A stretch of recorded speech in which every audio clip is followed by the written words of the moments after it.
kami po ay narito upang magbigay kasiyahan, magbigay kaligayahan at ngiti sa mga bata nang sa gayon po, bago sila matulog mamaya, meron silang bubuksang regalo, magbibigay ng kasiyahan sa bawat isa.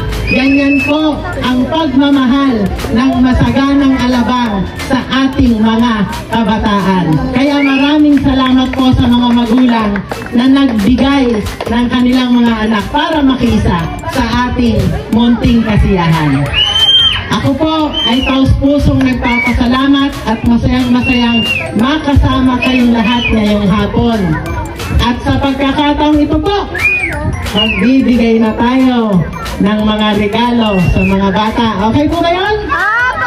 Salamat po, maraming salamat po. Pagpalain po ang mga bata, pagpalain po ang inyong mga lugar, masaganang alabang po sa inyong lahat. Maraming salamat po.